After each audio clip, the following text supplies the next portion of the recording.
The Bench and Curlers, a case study in how every program works. I recall high school, and it's funny. My start in the weight room was bastardizing starting strength, bastardizing 5-3-1 for skinny bastards.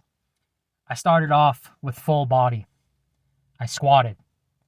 When I was 19, 20 years old, I actually was nicknamed Leg Day by a rather stocky, strong male nurse who was the first person I ever saw press 225.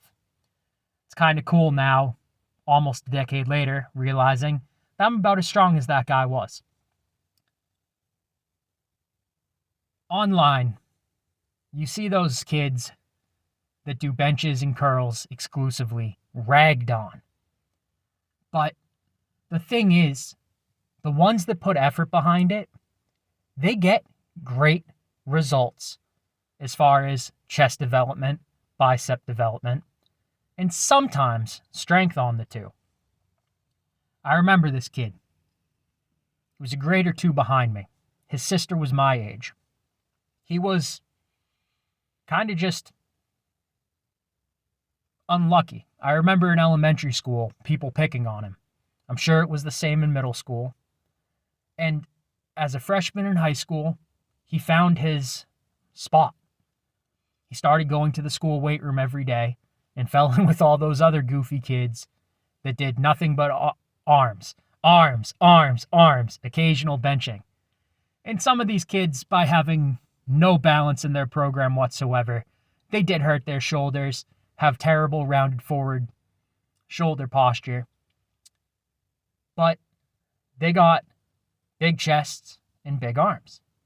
This kid, he was short, like almost stocky, but I remember being like 50 pounds heavier than him and looking at my arms and looking at his arms and thinking to myself, damn, dude has some biceps and no other development, but he had some biceps and he had a pretty big chest. And it was because every single afternoon he was in the school weight room doing like 4 sets of 10, as heavy as he could get, and doing biceps, like just burnout sets for an hour and a half every afternoon.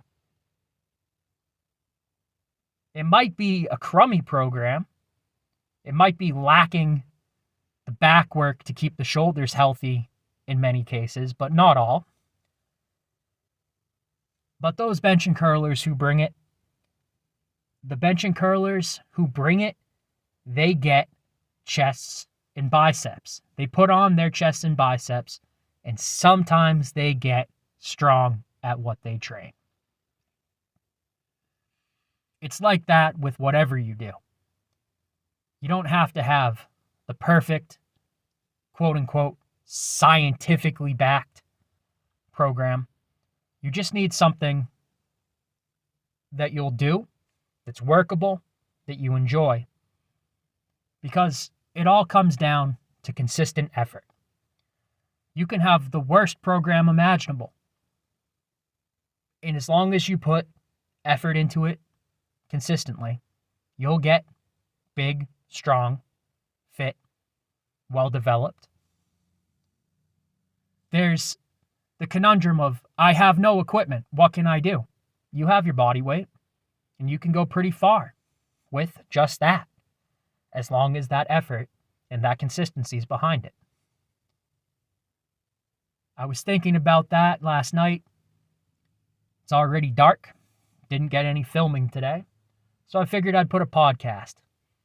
Tell me if you guys like hearing these little podcast ones. This is Jay, and this was a Persistence and Tenacity podcast. I'm out.